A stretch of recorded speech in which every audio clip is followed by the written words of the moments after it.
సూచించింది తప్పకుండా పేద విద్యార్థులకు విద్యను అందించే యూనివర్సిటీలను ఖాళీలు పెట్టొద్దు అన్న ఆలోచనతోటి మేము ఆ నిర్ణయంతో ముందుకు వచ్చినాం.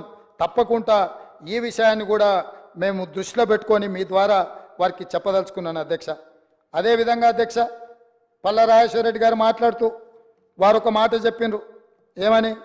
ప్రజాపాలన మీరు ప్రగతి భవన్లో ఒకటే రోజు మొదలుపెట్టిరు, మీరు మాట్లాడిర్రు, ఒకరోజు మీరు వచ్చిపోయినరు, మిగతా ఎవ్వరు రాలేదు, అక్కడేదో అవుట్సోర్సింగ్ ఉన్నోళ్ళని.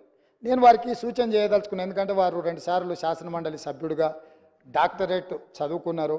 వారికి పరిపాలన పట్ల, అందులో ఆనాటి ముఖ్యమంత్రి గారికి కుడి భుజంగాను ఎడమ భుజంగాను ప్రభుత్వ నిర్ణయాలలో వాళ్ళు చాలాసార్లు ఉన్నారు. ఎందుకనంటే వారికి పరిపాలన పట్ల నేను మొదలుపెట్టిన రోజు స్పష్టంగా చెప్పిన, మంగళవారము శుక్రవారము ఇక్కడ ప్రజల తరఫున ఇక్కడ ప్రభుత్వము ఉంటుంది. అక్కడ నేనే కాదు, నా సహచార మంత్రులు ధనసరి అనసూయ, సీతక్క, దుద్దిల్ల శ్రీధర్ బాబు, కొండా సురేఖ గారు, పొన్నం ప్రభాకర్ గారు, ఈ మంత్రులందరూ కూడా అక్కడికి వెళ్ళడమే కాకుండా అవుట్సోర్సింగ్ కాదు అధ్యక్ష. వీళ్ళకు మరి ఐఏఎస్లకు అవుట్సోర్సింగ్కు పెద్ద తేడా తెలియదేమో. ఎందుకంటే రిటైర్ అయిన వాళ్ళందరినీ సలహాదారుల కింద పెట్టుకొని ఆ ఆలోచనతో మమ్మల్ని కూడా అట్లా అనుకుంటుండేమో. దివ్య అనే ఐఏఎస్ ఆఫీసర్ని ఫుల్ ఫ్లెడ్జ్డ్ ఆఫీసర్గా అక్కడ నియమించినాం. ఇదే కాకుండా 12 శాఖల నుంచి 21 మంది అధికారులను అక్కడ ఏర్పాటు చేసినాము. అదేవిధంగా అక్కడ హౌసింగ్ అంటే అక్కడ వచ్చే మెజారిటీ సమస్యలు ప్రజలు వస్తున్నాయి, ధరణి లేకపోతే హౌసింగ్. ఎవరు పాపం అధ్యక్ష ఇది? ఈ పాపాన్ని ఎవరు మూట కట్టుకున్నారు?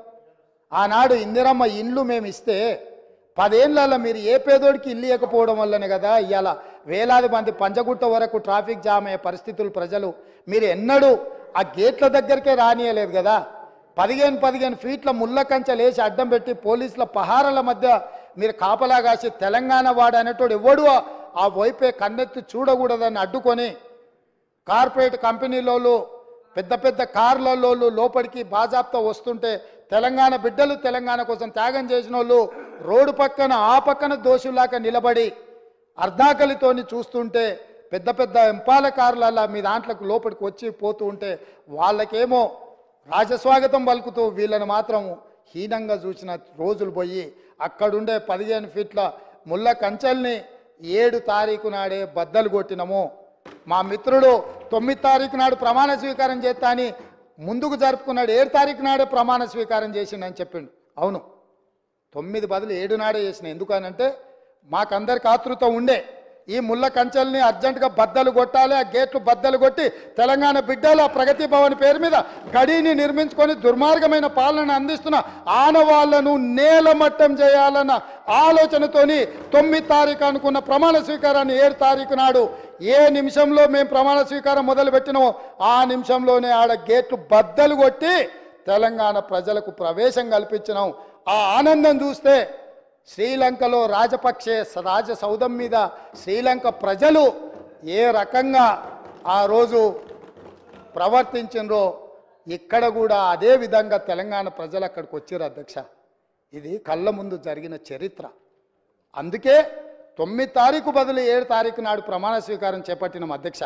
ఈ ముళ్ళ కంచెల్ని బద్దలు కొట్టడానికే ఆ గేట్లు బార్లా తెరిచి మా తెలంగాణ బిడ్డలు అందులోకి రావడానికి. ఎందుకంటే వాళ్ళ రక్తాన్ని చెమటగా మార్చి కట్టిన పన్నులతో కట్టిన సౌదాలు అవి మీకు శ్వేత సౌదాలేమో కానీ మీరు ఏ సౌదాలని మీరు అనుకుంటున్నారో మాకు తెలియదు. కానీ మా ప్రజలకు అక్కడి నుంచి మంచి పరిపాలన అందించాలన్న ఆలోచన మాది. అందుకే మేము దానికి జ్యోతిరావు పూలే పేరు పెట్టినాం అధ్యక్ష. బలహీన వర్గాలకు ఆరాధ్య దైవమన సామాజిక న్యాయానికి ప్రతీకైన జ్యోతిరావు పూలే పేరు దానికి పెట్టి అక్కడి నుంచి మంచి పరిపాలన అందించాలన్న ఆలోచన చేస్తున్నాం. కనీసం వాళ్ళనైనా ఆ నిర్ణయానైనా మీరు అభినందిస్తారేమో అనుకున్నాం, కానీ ఎందుకో మరి మీకు మనసు రాలే. అదేవిధంగా అధ్యక్ష